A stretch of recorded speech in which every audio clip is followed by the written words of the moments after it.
a blazing romance, a whispered betrayal, and one devastating choice. This is the story of Arthur Devereux, a millionaire whose heart strayed from his pregnant wife the moment a cunning mistress worked her way into his life.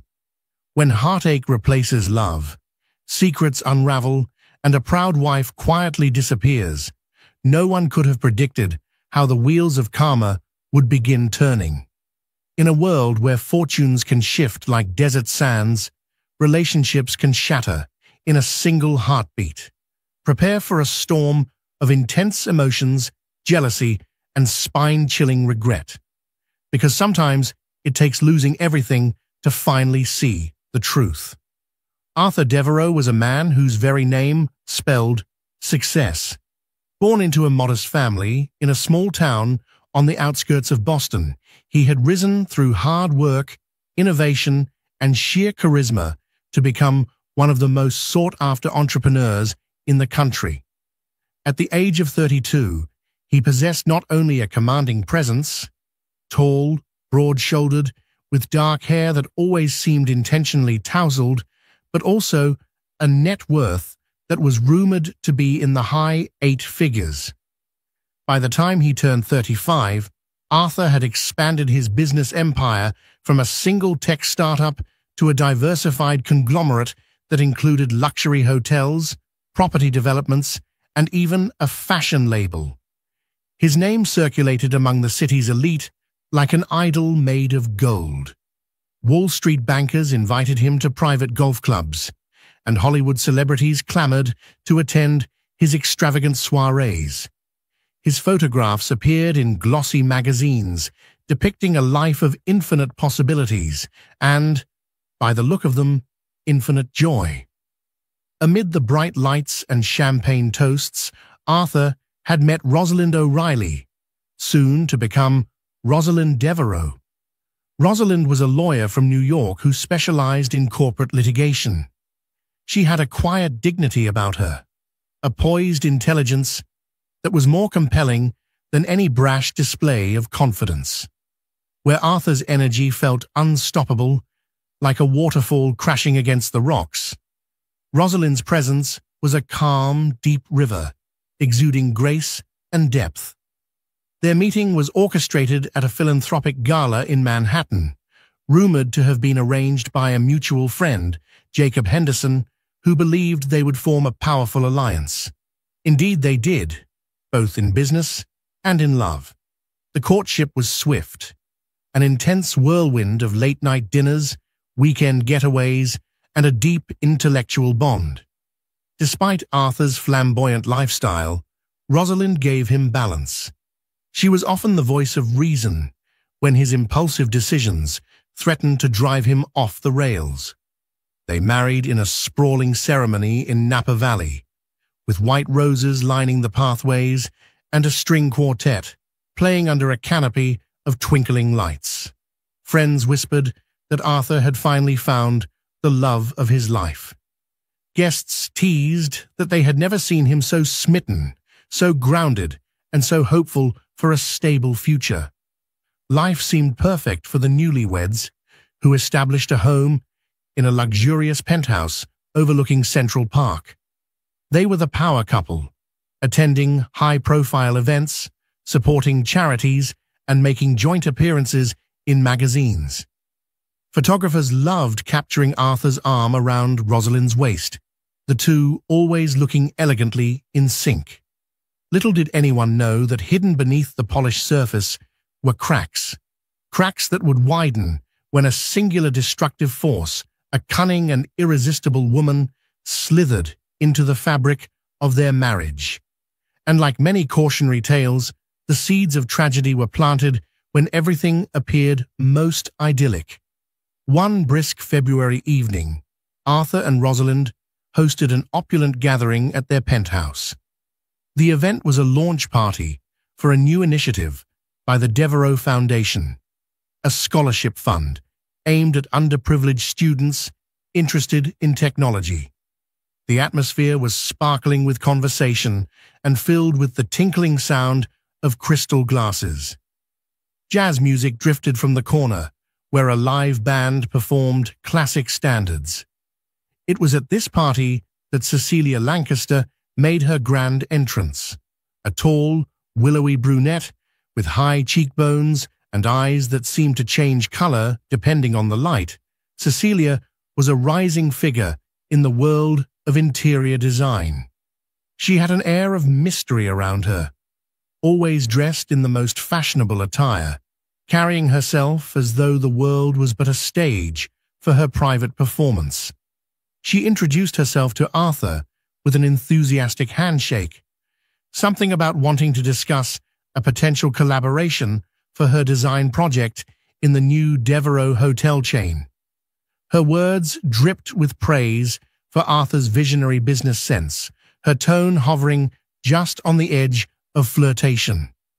Arthur, flattered by her attentiveness, spent longer than necessary talking about plans, expansions, and the nuances of his brand. Rosalind, ever the watchful spouse, sensed something unsettling in the exchange.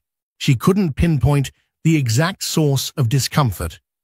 Perhaps it was the way Cecilia's gaze lingered on Arthur as he spoke, or how her laughter chimed too readily at his jokes. Maybe it was simply that Rosalind sensed the faintest aura of rivalry emanating from this alluring woman. Whatever the reason, Rosalind felt an anxious knot form in her stomach, a warning that something might be amiss. Later that night, after the guests had departed and the staff had cleared the remnants of caviar and champagne, Rosalind confided in Arthur, "There's something about that designer, Cecilia, that makes me uneasy," she said gently, sipping a glass of water while looking out at the city lights. Arthur chuckled, pressing a quick kiss to his wife's temple. "Ros, you're just protective. It's sweet. But trust me, she's just another ambitious business contact. Besides," he added with a small grin, "no one could possibly compare to you." Relieved by his reassurance, Rosalind allowed herself to relax. She decided it was her overactive imagination, her own insecurities, creeping out in the face of so many wealthy, confident women swirling around her husband. Rosalind told herself that a strong marriage built on love and trust wouldn't buckle so easily to a passing storm. She had no idea that the storm was not passing, but gathering strength. Over the next few weeks, Arthur mentioned Cecilia Lancaster more often than Rosalind would have preferred. He marveled at Cecilia's bold design concepts, the way she could transform a dull office into a contemporary masterpiece. He described the synergy he felt with her while brainstorming creative expansions for the new Devereux Hotel in Miami. His words carried an enthusiasm that hinted at more than just professional admiration. Rosalind tried her best to stay calm. She reminded herself that her husband was a man of vision, someone who thrived on collaboration with exciting, dynamic partners. However, it nagged at her that Arthur was beginning to come home later and later. Meetings with Cecilia, site visits, and late-night strategy sessions seemed to dominate his schedule. Often, Rosalind would wait up for him, only to find herself dozing off on the couch when he finally stepped through the door near midnight. One evening, as she leafed through the day's mail, Rosalind discovered a magazine featuring an article about Arthur's business expansions. The spread contained photographs from the construction sites and interviews with key collaborators. Rosalind froze when she saw Cecilia, perched close to Arthur at one of the new hotels, both of them grinning broadly at the camera. The photo's caption read, "Millionaire mogul Arthur Devereux and rising star designer Cecilia Lancaster discuss innovations in luxury living." Something about their body language, the tilt of Cecilia's head toward Arthur, the almost intimate grin on her face, made Rosalind's heart plummet. That same night, Arthur returned home to find Rosalind standing in the living room, magazine in hand. This is just for publicity, he insisted, a note of impatience creeping into his voice. You know how these journalists are. They pick the most dramatic photos. Is there something you're not telling me? Rosalind asked quietly, searching his eyes for some sign of guilt or reassurance. But Arthur, feeling cornered, became defensive. Ros, I'm busy building an empire. Yes, I'm working closely with Cecilia. She's talented, but that's it. I'm not a child. I'm not being seduced by every woman who smiles at me. The sharpness of his tone stung Rosalind. In all their years together, including the courtship, she had rarely seen him speak with such irritation toward her. She swallowed her hurt, nodding. I'm not accusing you, she said softly. I worry. We've always been honest with each other. I don't want to lose that. Arthur sighed and pulled her into a half-hearted embrace. You won't lose anything, he mumbled. Trust me, everything is fine. But deep down, Rosalind felt that a shift was underway. Arthur's lips told her one story, but his eyes told another. And she couldn't ignore the creeping dread that something precious was slipping through her fingers. Despite the emotional turbulence swirling between them, a ray of hopeful light appeared in Rosalind's life. She discovered she was pregnant. For a few blissful hours, she forgot all her doubts and the tension in her marriage. She ran to her doctor's office to confirm the results, her heart pounding with anticipation. The test was unequivocally positive. Rosalind's eyes filled with tears of joy. She had always wanted to be a mother. She planned an intimate announcement for Arthur. That evening, she set the dinner table with elegant care, lighting candles and placing a small, wrapped gift box at Arthur's place setting. When he walked in, distracted and exhausted from another long day, she beckoned him toward the table. He looked mildly surprised, but sat down. She handed him the gift box, her eyes shining. Arthur opened it to find a tiny pair of baby shoes and a note. We're expecting. I hope you'll be with us on this new journey. For a moment, Arthur's face lit up with genuine happiness. He stood, gathered her into his arms, and pressed a long kiss to her forehead. This is incredible news, Ros, he murmured.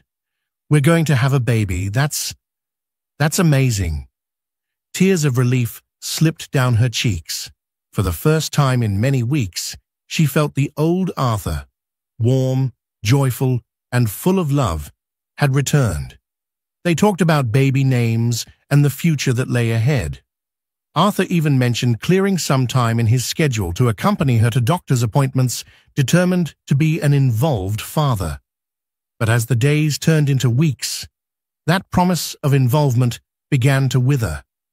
While Arthur expressed genuine excitement about the child, his commitments at work seemed to multiply. He was forever traveling, meeting with investors, checking up on new projects in distant cities.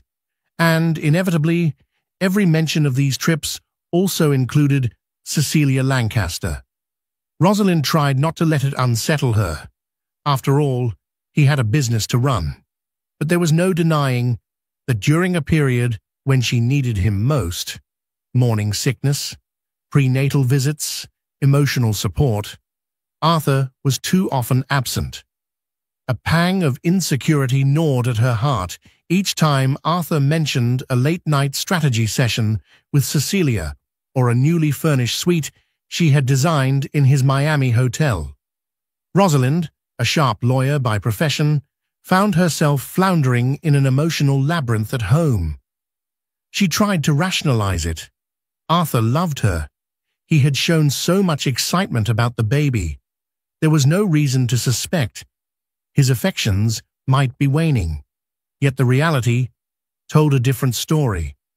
Whenever he returned home from these trips, his mind seemed light years away.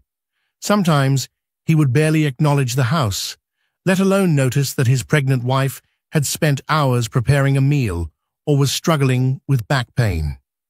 As the second trimester of her pregnancy approached, Rosalind felt a wedge of distance expanding between them. Their conversations revolved around superficial updates or logistical concerns. The emotional closeness, the shared laughter, the gentle caresses, they were all diminishing like a fading echo. The moment that shattered Rosalind's illusions came on a sunny afternoon in late May. She was visiting Arthur's office to drop off some documents relating to a legal case he was overseeing for one of his subsidiaries. She had tried calling him earlier, but he hadn't picked up. Thinking it might be a welcome surprise, she decided to show up unannounced. As she stepped into his opulent office suite, a lavish space with floor-to-ceiling windows overlooking the city, she noticed the door to Arthur's private conference room was slightly ajar. She heard voices. One belonged to her husband, the other to Cecilia Lancaster. They were talking in hushed tones, but the words were clear enough. "Why are you so distant today?" Cecilia murmured. "Don't you want me here?" Arthur's response was muffled. "Cecilia, I'm juggling a lot. Rosalind's pregnant, and I can't just... She's my wife. It's complicated. But you and I both know she doesn't stimulate you like I do," Cecilia pressed, her tone possessive and almost triumphant. "You keep saying you'll handle it, that you'll figure out a way. Are you stalling, or do you really want me in your life?" Rosalind's grip on the documents trembled. Her mind raced, unwilling to fully register what her ears were hearing.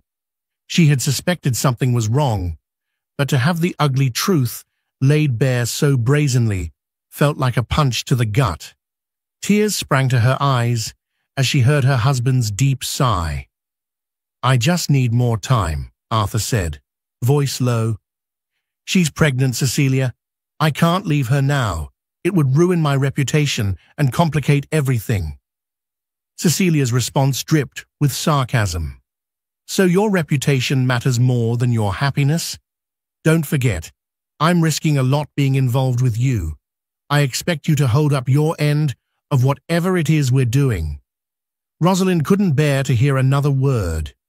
Clutching the documents to her chest, she hurried out of the office, tears streaming down her face.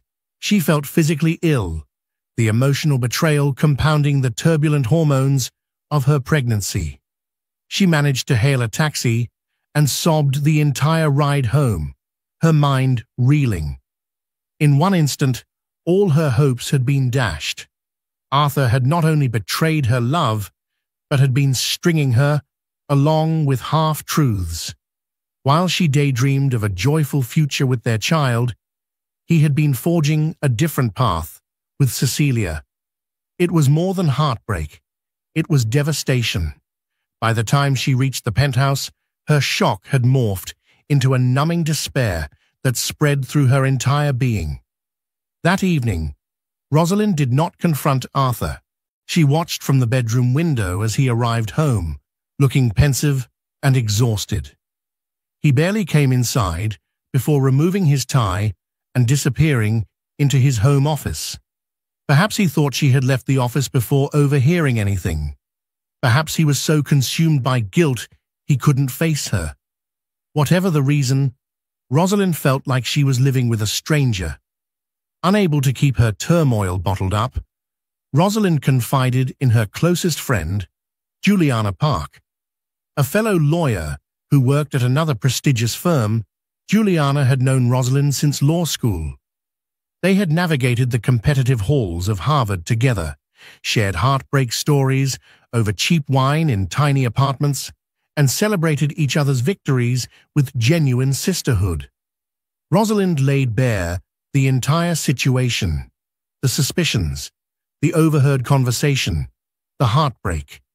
Juliana listened intently, occasionally interjecting with sharp questions. Once Rosalind finished, she let out a trembling breath. "Ross, this is more serious than you realize," Juliana said gravely, setting aside her coffee cup. You have to decide what you want, not just for yourself, but for your baby. Arthur is in the wrong here, but how you handle it will define your life for years to come. Rosalind pressed a hand over her belly, feeling a flutter from within. I love him, but I can't stay in a marriage that's built on lies. Yet, I don't want my child to grow up without a father. Juliana squeezed her hand gently. Perhaps you should talk to him. Get a sense of what he really wants. Sometimes these affairs are illusions. Maybe he's caught up in the excitement. Or maybe, she paused, glancing at the heartbreak etched across Rosalind's face. Maybe he's gone too far. That night, Rosalind resolved to have a conversation with Arthur. The tension in the penthouse was almost tangible as they sat across from each other on the living room couch. Rosalind took a deep breath, tears threatening to rise again, and told him she knew. She repeated snippets of the conversation she had overheard, her voice trembling. Arthur went pale. He stammered, trying to find an explanation, or at least a rationalization for what he'd done. It was a mistake, he said, voice quivering. I got carried away. Cecilia was there at a time when I was feeling pressured, and You betrayed me, Arthur, Rosalind whispered, her tears sliding down her cheeks. And you did so while our child is growing inside of me. How do I move past that? Arthur tried to reach for her hand, but she pulled away. Listen, I promise it's over.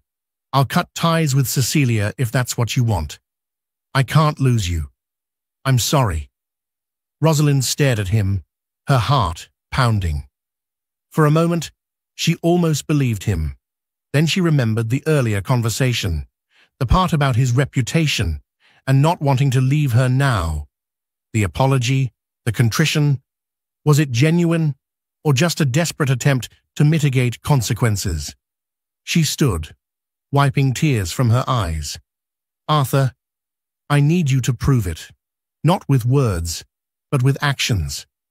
In the days that followed, Arthur seemed determined to salvage the marriage. He started coming home early, taking Rosalind to doctor's appointments, and even set up a nursery in one of the penthouse's spare rooms. He assured her he had ended the affair with Cecilia Lancaster, though he offered few details. Rosalind tried to remain hopeful, to believe that the father of her child was capable of true remorse. However, what neither of them realized was that Cecilia Lancaster was not someone who would step aside quietly. To her, Arthur was a critical rung on the ladder to success, wealth, and social power. A mere fling could be replaced, but a genuine opportunity to become the partner of a millionaire mogul. That was not so easily relinquished. She began a subtle campaign to undermine Rosalind's confidence. Late at night, she would send Arthur text messages or emails. If he didn't respond, she would escalate, calling his office repeatedly until he caved. Arthur, knowing it was a risk, tried to maintain distance, but sometimes he would answer her out of guilt or fear that she might do something drastic. Rosalind, wary of her husband's phone, ever since discovering the affair, occasionally glanced at it. She wasn't proud of herself, but her trust had been shattered. One day, she found an email from Cecilia that sent her trembling with fresh anger. It read, "You can't just cast me aside, Arthur. I know too much. Our arrangement was never meant to end this way. If you think your wife is going to accept you after she learns the real reason we started this relationship, you're naive." The real reason, Rosalind muttered to herself, her heart pounding. She confronted Arthur that evening, waving the email in his face. What is she talking about? Is there more to this than a fling? Arthur turned ashen, but he insisted it meant nothing. She's just lashing out, because I ended it. Don't believe a word she says, but the doubt gnawed at Rosalind's already fragile sense of stability. She wondered if Cecilia Lancaster had more power over Arthur than he was willing to admit. Her nightmares returned, images of Arthur being lost forever to a woman who was cunning enough to manipulate him at his weakest moments. Stress took its toll on Rosalind's pregnancy. She began experiencing early contractions and alarming spikes in her blood pressure. Her doctor warned her sternly to avoid emotional distress, emphasizing that too much strain could endanger both her life and that of her unborn child. Despite these warnings, she found herself enveloped by anxiety. Arthur, though remorseful, seemed unable to break the hold Cecilia had on him completely. Business deals that once flourished started encountering snags, and he blamed everything from the economy to incompetent partners, never quite acknowledging that his personal turmoil might be affecting his decision-making. During one of these stressful weeks, Arthur received a cryptic phone call from Cecilia. She demanded to meet him in person at a small cafe near her design studio. Against his better judgment, Arthur agreed, hoping to finally put an end to her harassment. As they sat across from each other, Cecilia wore a triumphant smirk. "I know you told Rosalind," she said, sipping her latte. "But did you tell her everything, Arthur? Did you mention that at the start you pursued me to help you land the new luxury contracts in Paris and Singapore? That you dangled the prospect of an official partnership to keep me close?" Arthur's face darkened. "That's not how it went," he hissed.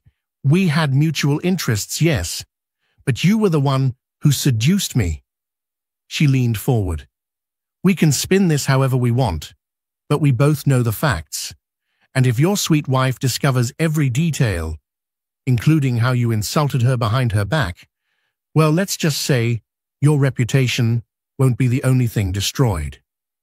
Arthur felt a cold sweat break out on his forehead. Cecilia was holding him hostage with threats of exposure. If the press found out the full scope of their entanglement, it could jeopardize not only his marriage, but also his standing in the business world. The Devereux empire was built on prestige and carefully cultivated public opinion. He left the cafe feeling a pit of dread in his stomach. Little did he know that Rosalind, advised by Juliana Park, had hired a private investigator to gather the truth about Cecilia's background. Rosalind was tired of living in half-truths. If Arthur wouldn't tell her everything, she would find it out herself. The investigator, a methodical man named Brandon Caldwell, assembled a file that was as disturbing as it was enlightening. Cecilia Lancaster had a history of latching onto wealthy men, courting them with her refined charm and artistic flair. Some of those men had gone bankrupt. Others had parted with large sums of money to keep her silent about various improprieties. She also had a habit of manipulating their personal relationships, sometimes resulting in messy divorces. In short, she was a professional at driving men away from their families and into her calculating arms. When Brandon presented the file to Rosalind, she felt her blood turn cold. She saw evidence of Cecilia's pattern, old text messages, scandalous photographs, NDAs signed by previous victims. Rosalind's heart ached as she recalled the early days of her own relationship with Arthur. She had believed herself secure, special, so sure that their love was unwavering. Now, confronted by the grim reality that her husband was just another rung on Cecilia's ladder, she felt both betrayed and oddly relieved. At least the confusion was gone. The truth was laid bare. Armed with this information, Rosalind confronted Arthur directly. She handed him the file and stood back, watching his expression as he flipped through the pages. The color drained from his face. "I didn't know the full extent of this," he whispered, eyes darting over the damning evidence. "I knew she had a certain ambition. But this? Rosalind folded her arms over her chest, feeling both anger and heartbreak. Now you see who you risked our marriage for? This is the woman you let come between us, while I'm pregnant with your child. Arthur sank into a chair, burying his face in his hands. He muttered apologies, expressing horror at how easily he'd been manipulated. For a moment, Rosalind felt a spark of pity for him, but she also recognized that his choices, his hubris, had paved the way for all of this. "I don't know if I can forgive you," she said quietly. "Trust is like glass, Arthur. You shattered it." In the final month of her pregnancy, Rosalind found it increasingly difficult to navigate the emotional landmines at home. Arthur alternated between remorse and frustration, sometimes lashing out in anger at her for snooping or hiring a private investigator, though deep down he understood why she had done it. Cecilia's threats continued, and the stress hung in the air like a poisonous fog. One evening, as Rosalind reclined on the couch, her feet swollen from the day and her nerves shot, Arthur walked in, phone clutched in his hand. His face was contorted in anger. "She just threatened to leak photos of us, intimate photos, if I don't arrange a meeting with one of my biggest investors. She wants a partnership to expand her design studio globally." Rosalind closed her eyes, feeling the tension coil like a snake around her chest. "And what do you plan to do?" He ran a hand through his hair. "I'll do anything to protect our family, even if it means appeasing her demands temporarily. But I have a team of lawyers. We might be able to crush her in court if she tries anything." Rosalind felt a wave of sorrow wash over her. "Even if you crush her in court, the damage is done to us, Arthur. Every day that passes, I feel this distance. I can't live like this anymore. Ros, please, just a bit longer. Let me handle this. Once we're sure she can't harm us, we can move on." She exhaled, tears brimming in her eyes. For all his wealth and power, Arthur seemed impotent against the manipulative grip Cecilia had on his life. And yet Rosalind knew she was at her breaking point. She had to think of her own health and that of her unborn child. Early one morning, with dawn's first light bathing the city in a gentle glow, Rosalind made a decision that would change everything.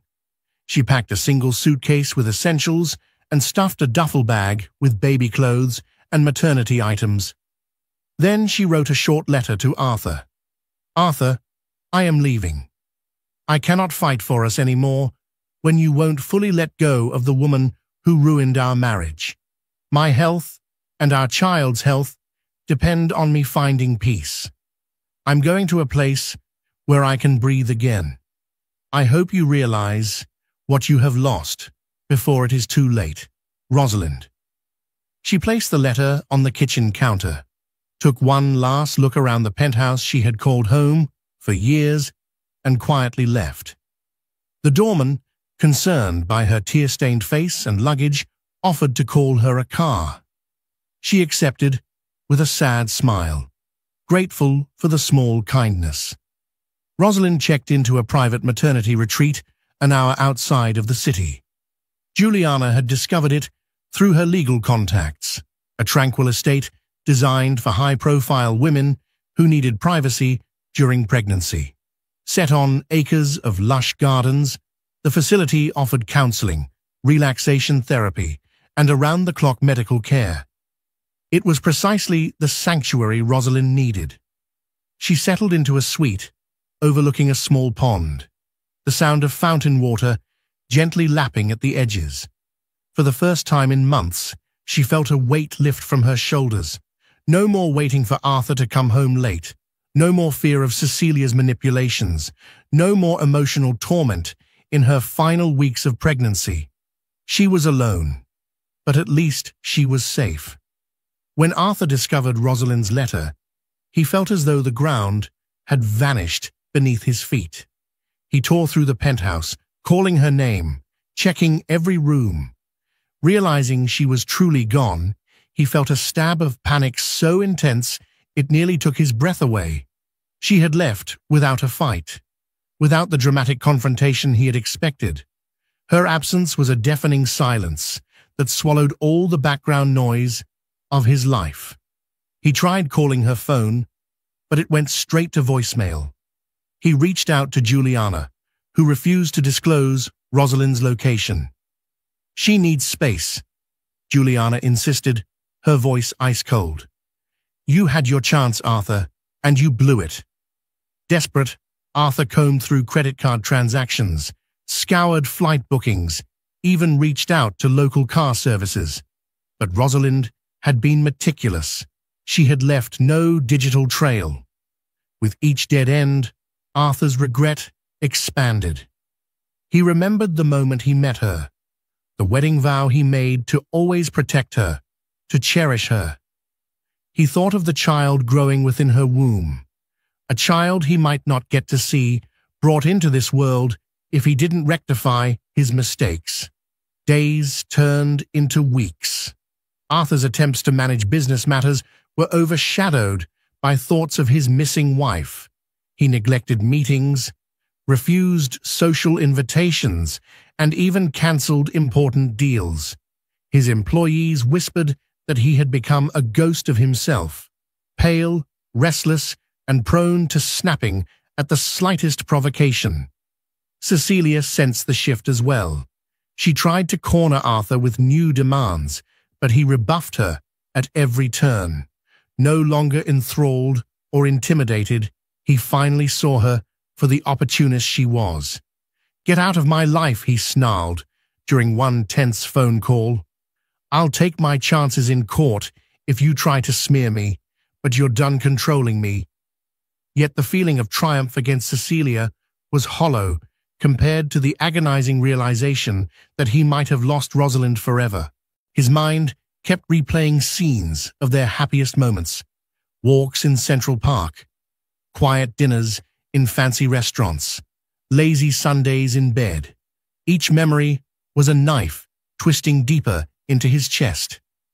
While Arthur Devereux sat alone in his penthouse, his once gleaming empire now fragile beneath his feet, Cecilia Lancaster launched the final blow.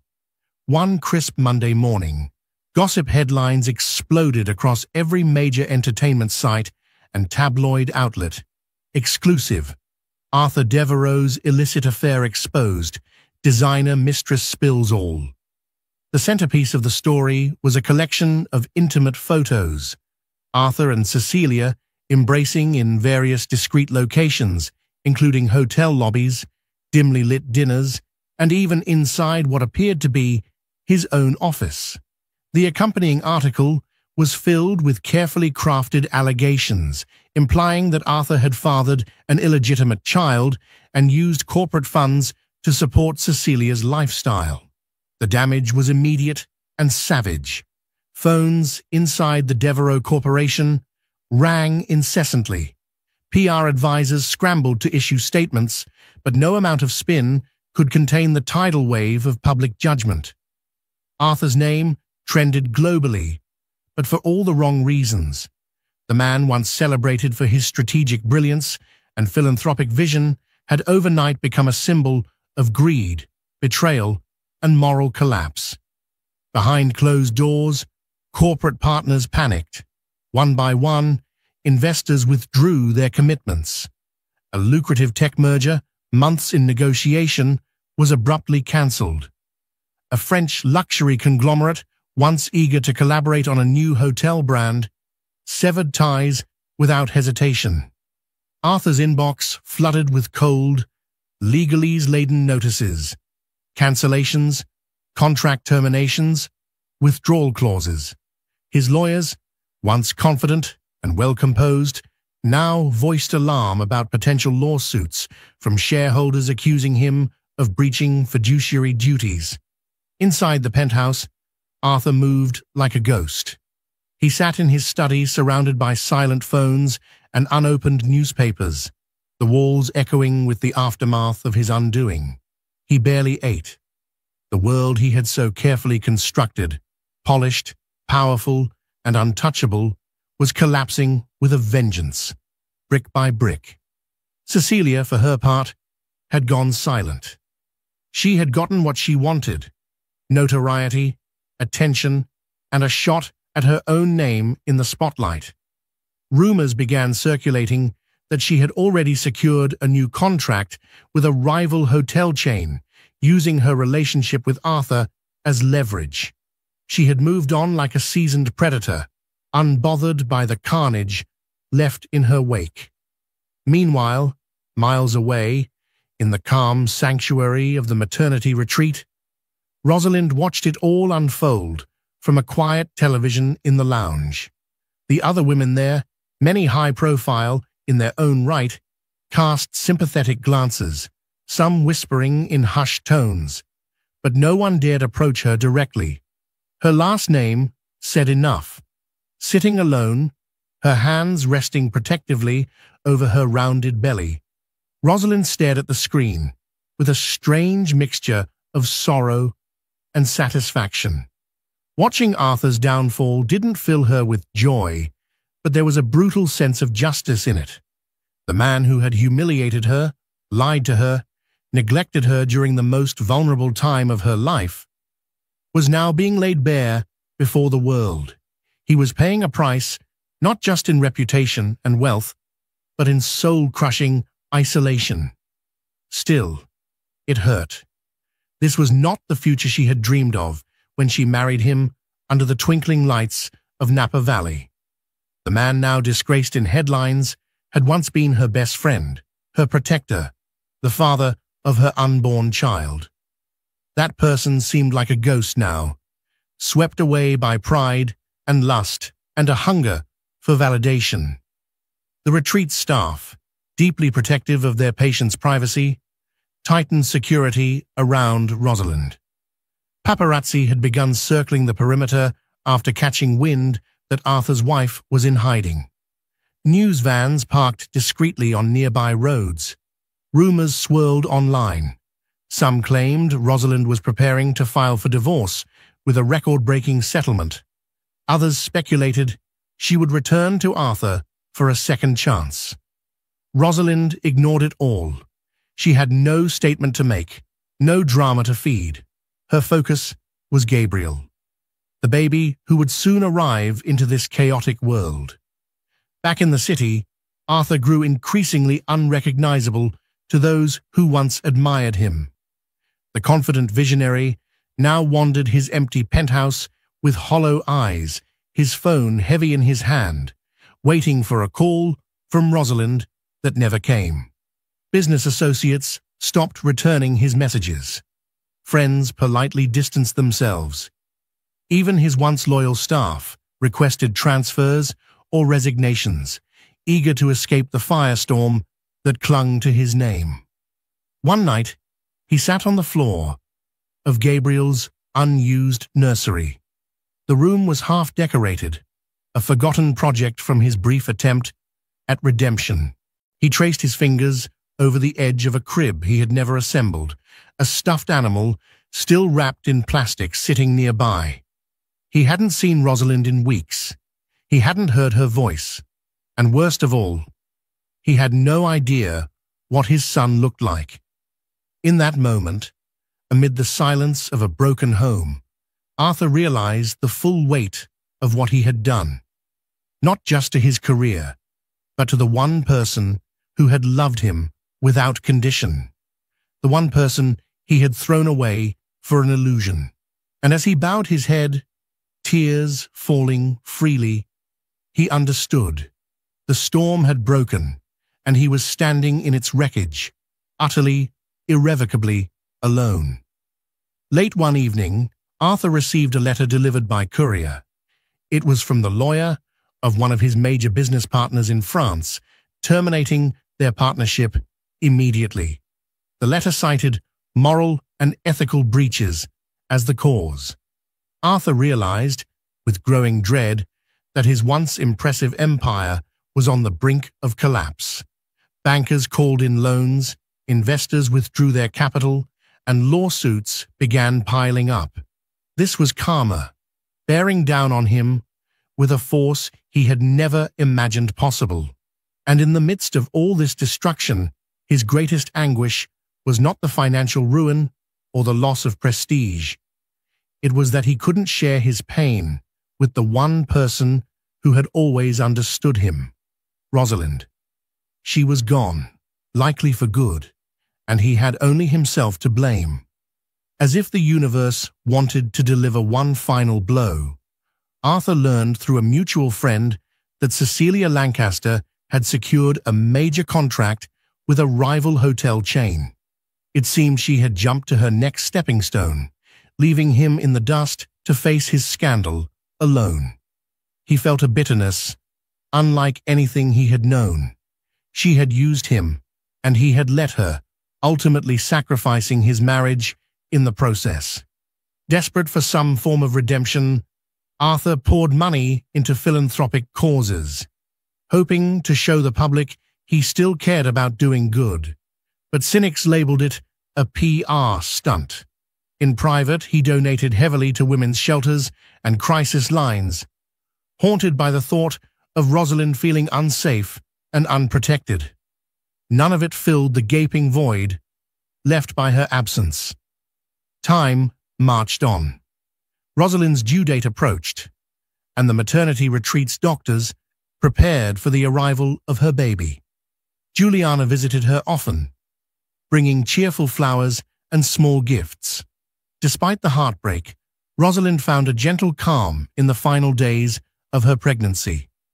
She felt her baby moving inside her, a reminder that new life was about to begin, regardless of the chaos swirling in the outside world. Labor pains struck late one night. Nurses rushed to her side, administering pain relief and guiding her through each contraction. Juliana held her hand, whispering words of encouragement. Hours later, as the sun began to rise, Rosalind gave birth to a baby boy.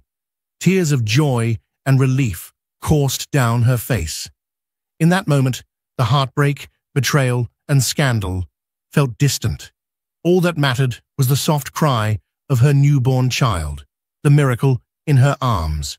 For days, she stayed in the quiet sanctuary of her private suite, bonding with her son. She named him Gabriel, symbolizing hope and a new chapter. She sent a brief note to her parents, sharing the news of Gabriel's safe arrival and requesting privacy. But she did not contact Arthur. She wasn't sure she wanted him to be a part of this new life, at least not yet. Word eventually reached Arthur that Rosalind had given birth. A mutual acquaintance had spotted Juliana purchasing baby items, and after some cajoling, discovered the child had arrived. Arthur nearly collapsed from the emotional weight of it. His child was here, his flesh and blood, and he didn't even know his son's name. Without hesitation, Arthur set out to find Rosalind. He hired his own investigator to track her down. After some discreet digging, he finally learned about the maternity retreat. Armed with the information, he drove there himself, heart pounding at the thought of seeing Rosalind and their baby. When he arrived, the receptionist hesitated to let him in. "We have strict privacy rules, Mr. Devereux," she said, eyeing him warily. "We can't allow visitors without the patient's consent." Desperate, Arthur said, "Please, just tell her I'm here. If she wants me gone, I'll leave." The receptionist relented, making a quick phone call. After a tense few minutes, she returned and nodded curtly. "She'll see you." Arthur walked down the hallway, hands trembling. He found Rosalind sitting on a white wicker chair in a small courtyard, cradling a tiny bundle in her arms. He approached slowly, tears already pricking his eyes at the sight of his wife and child. Rosalind regarded him with a mixture of sadness and caution. He stopped a few feet away, unable to find the right words. Finally, he managed a quiet greeting. "Rosalind." She didn't speak immediately, but her lips quivered as she looked at him. Then she murmured, "His name is Gabriel. I named him without you because I wasn't sure if you'd ever be part of his life." Arthur swallowed a lump in his throat. He's beautiful," he said, gazing at the baby's soft cheeks, "just like his mother." Rosalind looked away, tears threatening to fall. "Why are you here, Arthur? Is this another one of your misguided attempts to fix something that can't be repaired?" He stepped closer. "I came because I'm sorry, because I lost everything, and I realize, belatedly, that none of it mattered compared to you and our child." She let out a shaky breath. "I've heard your apologies before. I need more than words now." Arthur sank to his knees beside her, careful not to disturb the baby. "I've ended all ties with Cecilia. My business is in shambles. My reputation is ruined. And you know what? I don't care about any of it if it means there's even the slightest chance to earn your forgiveness and be a father to Gabriel." Rosalind locked eyes with him. In that moment, she saw a broken man, humbled by his mistakes. Yet, the wounds he had inflicted on her heart were not so easily healed. She pressed her lips together, tears finally spilling. "I don't know if I can trust you again, Arthur. Not after all the lies, all the betrayal." He nodded, voice cracking with emotion. "I understand, but I'm willing to do whatever it takes. I don't expect you to forgive me overnight, or at all. I just need you to know that I love you, and I want to be there for our son." Over the next few days, Arthur visited the retreat daily. Sometimes, Rosalind allowed him to spend time with Gabriel, holding him tenderly, rocking him to sleep. Each time, Arthur was overwhelmed by the tiny human in his arms, a tangible reminder of what truly mattered. He found himself reading parenting books late into the night, calling old associates to gather resources for the child's future, and even considering stepping away from certain business ventures to be more present. Rosalind remained cautious. She was wary of believing in Arthur too quickly, fearful of another heartbreak. Yet, she could not deny the earnestness in his eyes, the shift in his priorities, and the humility he displayed when approaching her. The memory of him ignoring her, overshadowed by the siren call of a mistress, still haunted her. But she also saw a man who had finally confronted his demons. The staff at the retreat, seeing Rosalind's resilience, prepared for her discharge. She had nearly recovered from childbirth and was healthy enough to return to normal life, if such a thing still existed for her. She felt torn about where to go. Returning to the penthouse felt impossible, yet she also couldn't raise Gabriel in a bubble, hidden from the world. One afternoon, Arthur suggested a plan. "Let me get us a small house, in a quiet neighborhood, not the penthouse, not some estate that will attract the media, just a home where we can try to heal, one day at a time." Rosalind studied his face. "Are you sure you want that?" He exhaled. "I've never been more sure of anything. I need to step away from the spotlight, to rebuild trust with you if you'll let me. I'm prepared to do this on my own if you need space, but I'm hoping you'll allow me the chance to prove myself." In a moment of deep reflection, Rosalind decided she wanted to try, for Gabriel's sake, if nothing else. She understood that children flourished best with two supportive parents, though she also recognized that a toxic environment could be more harmful than a single-parent home. But Arthur's sincerity seemed genuine. They found a secluded property in upstate New York, far from the city's prying eyes. The house was modest by millionaire standards, a cozy two-story cottage with a large backyard, perfect for a child to grow up exploring. Arthur hired minimal staff to avoid forming a fortress of luxury around Rosalind. He wanted her to feel safe, not suffocated. During their first weeks there, life was fragile and awkward. They existed in a delicate dance around each other, never quite sure if the marriage could be resurrected. Arthur took on chores he had never done before. Washing dishes, cleaning, even tending to the garden. It was his way of showing Rosalind he was serious about changing. Rosalind, for her part, focused on Gabriel, cherishing every milestone. She continued to work part-time as a lawyer, taking remote cases that allowed her to stay close to her baby.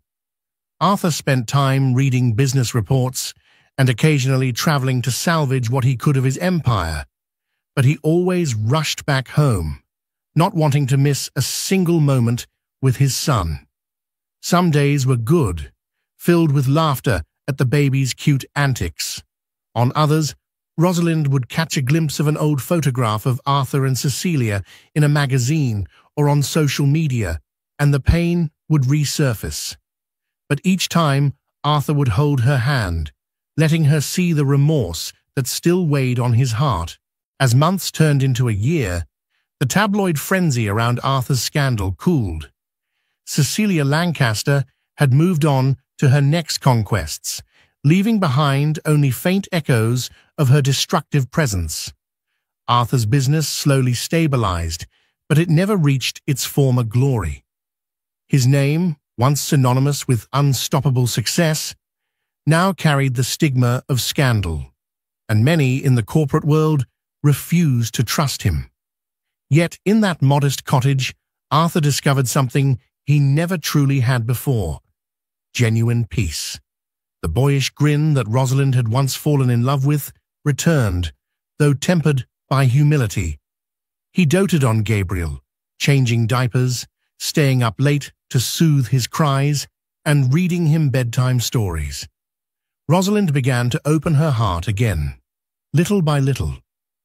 She saw that the Arthur sitting beside her during family dinners was not the arrogant magnate who had betrayed her, but a man chastened by suffering, fiercely determined to do better.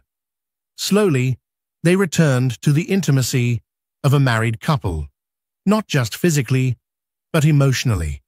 They shared fears and hopes, talked late into the night about how to raise Gabriel into a compassionate, strong individual. And so, ironically, while Arthur's fortune shrank and his public image lay in ruins, he found the treasure that truly mattered: his family's gradual acceptance and a renewed sense of purpose. The karma had hit him hard, stripping away layers of superficial success. What remained was a man forced to confront his own weaknesses, to atone and rebuild on a foundation of honesty. Rosalind, meanwhile, grew stronger. She had discovered depths of resilience she never knew she possessed.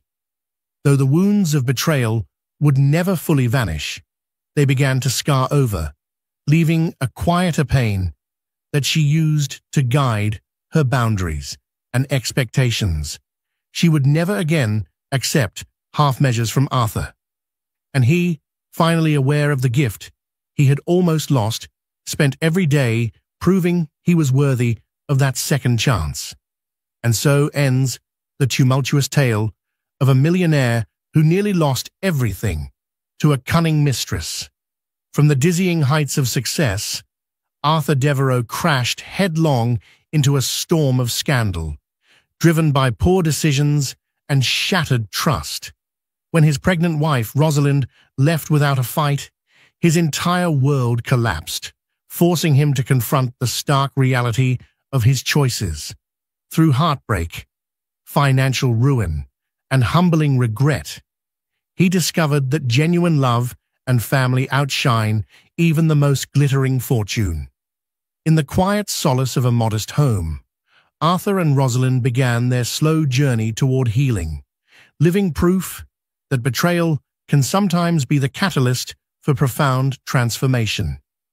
If you found this story gripping, please like this video, share it with your friends, and subscribe to the channel for more dramatic and heartfelt stories. Your support keeps us going. Thank you for watching.